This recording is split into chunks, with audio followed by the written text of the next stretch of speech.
Estamos de volta com Trajetória, hoje entrevistando a professora Nelly Aparecida de Melo Terry, que é da Escola de Artes, Ciências e Humanidades aqui da USP. Pois é, professor Nelly, no bloco anterior, nós estávamos justamente falando das implementações que foram possíveis, né, enquanto projeto, inclusive seu, dentro do PPG-7, né, que seria pensar nas pessoas que estavam nesse processo de colonização, se é um termo que pode ser usado assim, né, ou de ocupação daquele espaço ali da Amazônia. E resgatando um pouco até da história do seu pai, que esteve em Altamira, né? Isso. Foi possível fazer essas implementações dentro do seu projeto? Olha, deixa eu fazer uma primeira correção. O projeto era programa financiado, né, com dinheiro de doações, portanto, não devolvemos esse dinheiro, dos países industrializados, por isso o G7, né, os grandes países desenvolvidos do mundo. Então, eles quem deram o dinheiro. Certo. Quando você fala que o dinheiro ele não precisava ser devolvido, porque ele estava destinado à implementação de projetos. Desses projetos. Né? Bancado pelos países desenvolvidos. Então não era uma verba vinda do governo brasileiro? Não, o governo brasileiro dava apenas, no máximo, 10% em alguns dos projetos de contrapartida. Tá? Sempre há uma contrapartida nacional. Então, esse projeto foi demorado para ser concebido, tudo. E quando eu disse que ele tinha, né, 4 grandes componentes e que um desses componentes era voltado para a implementação do que nós chamamos à época de projetos demonstrativos, a ideia era exatamente essa, né? Há experiências feitas por cooperativas de produtores rurais, de associações de moradores, né, de Conselho dos Seringueiros, por exemplo, né, enfim, juntou-se organizações não governamentais, ambientalistas, estrito senso. Então, juntou-se, né, essa parcela da população que tinha uma experiência diversificada e passamos, via projetos demonstrativos, a financiar essas experiências. Tá? Foram cerca de 400 experiências, principalmente de sistemas agroflorestais. Então, mantenha-se a floresta em pé, enriqueça essa floresta com outro produto qualquer, local, que possa permitir, né, a manutenção do produtor rural. E vários desses projetos financiados, desses 400 projetos, acabaram sendo, né, nos linhões dos antigos projetos de colonização que o INCRA fez. Né? E no caso, em decorrência do PPG-7, a senhora também tem uma grande muda-se muito a sua vida. Né? Nós temos aqui um depoimento, vamos assisti-lo? E o bom é que somos suficientemente similares para conviver e suficientemente diferentes para ter diálogo. Bom, homem e mulher, obviamente, marido e mulher, francês e brasileira, e na nosso campus profissional eu sou muito mais interessado pelo lado desenvolvimento territorial, crescimento, e ela mais pelo lado conservação. Então dá para discussões animadíssimas entre nós no plano profissional, que nós estamos continuando há agora 15 anos. Já acompanho com frequência o trabalho de campo que ela faz com os alunos, e infalivelmente alguém pergunta lá no fundo do ônibus, quando eles pensam que ela não ouve: professor, como que é a professora Nelly como esposa? Ela é tão rígida e difícil como ela está como nós? Não, claramente é diferente, mas os alunos gostam dela porque ela é extremamente exigente, faz eles trabalharem muito. Esse misto de exigência, grande exigência no trabalho, de empenho no que ela faz e de abertura intelectual que ela tem, faz que, como colega e como companheira, acho que eu estou encantado. A diferença entre o momento do trabalho, da viagem, do convívio em casa, os limites são muito tênues entre um e outro. A gente acaba continuando uma conversa de horas e horas. De vez em quando a gente diz: bom, não vamos falar de trabalho, tá? Tá bom. 5 minutos depois a gente já está falando, que é bom.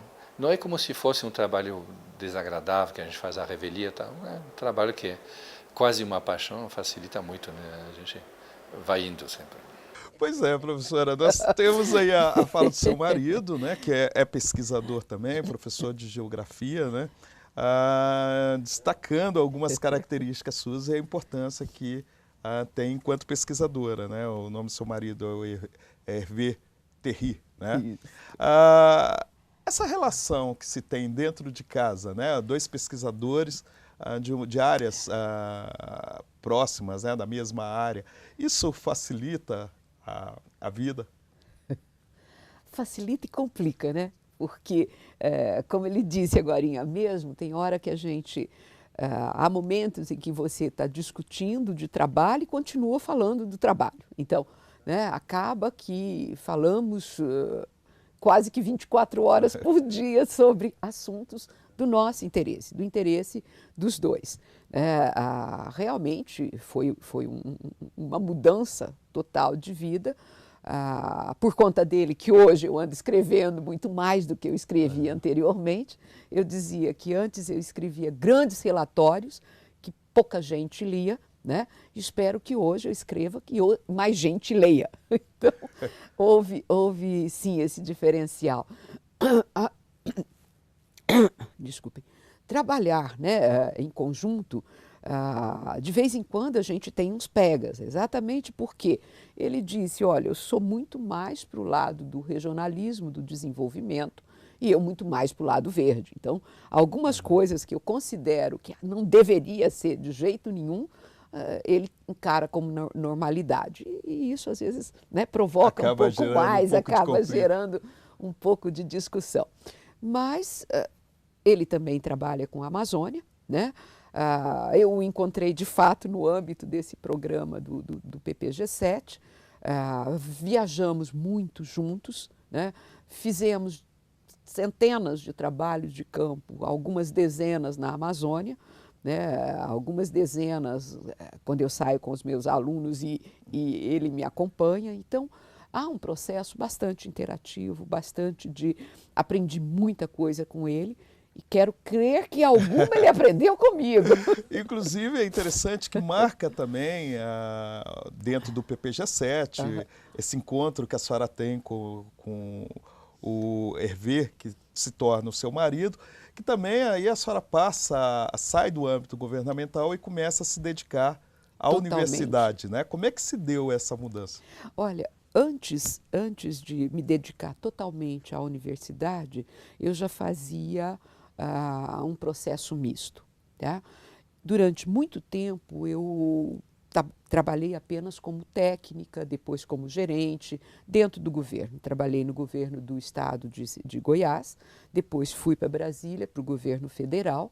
Ao chegar em Brasília, né, a primeira coisa que eu tentei fazer, depois que eu fiz a pós-graduação lato sensu, né, a especialização, foi começar a ensinar nas universidades, né? Trabalhei pelo menos em 2 universidades privadas lá, o que me dava a possibilidade de aprender mais, né? Por quê? Porque você acaba, no trabalho, no serviço público, você tem muita gestão a fazer e pouco tempo para o estudo, para a reflexão. Por isso que eu disse, fazia grandes relatórios, né, um conjunto grande disso. Ao tentar trabalhar na universidade, né, me obrigava a colocar em perspectiva aquilo que eu tinha escrito no relatório, né, e levava essa discussão para os alunos. Então, eu fazia, né, um processo, trabalhava o dia inteiro no Ministério, no IBAMA, nos órgãos por onde eu passei, e à noite, normalmente, eu lecionava, tá?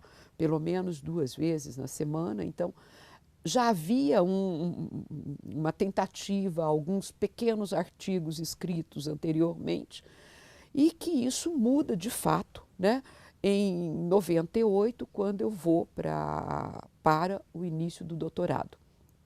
Ao ir para o doutorado, eu me distanciei, eu saí do Ministério, saí do serviço público e fui para a França. Então, nos 3 anos que eu fiquei na França, praticamente por conta do estudo, única vez que você fica só por conta do estudo. Então, a partir daí, de fato, eu fui entrando cada vez mais na questão da pesquisa. Por quê? Porque normalmente eu achava muito engraçado ver colegas, né, ver amigos meus aqui do Departamento de Geografia, o próprio Vanderlei, quando eles sempre terminavam uma pesquisa dizendo, bom, mas isso suscitou pelo menos uma dúzia de questões que eu vou precisar de procurar me deter outra vez sobre isso para descobrir o que está acontecendo.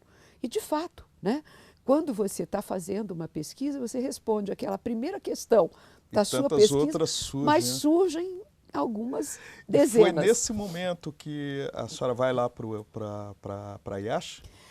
Não, na IASH, olha, eu fui para a França em 98, 99, fiquei até 2002. De 2002 a 2005, eu fiquei na Universidade de Brasília, no Centro de Desenvolvimento Sustentável da Universidade de Brasília. E aí está se construindo a EASH, né, a USP-Leste naquele momento, abrem-se os concursos e eu fui bastante estimulada a vir a prestar o concurso. E que eu achei que era realmente um momento muito importante, que seria um grande desafio, né? De fato, eu abandonaria, como praticamente abandonei a gestão pública, né? Apesar de que eu falo dela todos os dias em minhas aulas, né? E vim para um curso de gestão ambiental dentro da EASH. Então, para mim, né, primeiro, o desafio de São Paulo, eu jamais tinha pensado em vir para São Paulo, mas o desafio de uma universidade nova, né, de um curso, né, que iria me fazer refletir sobre a minha própria ação.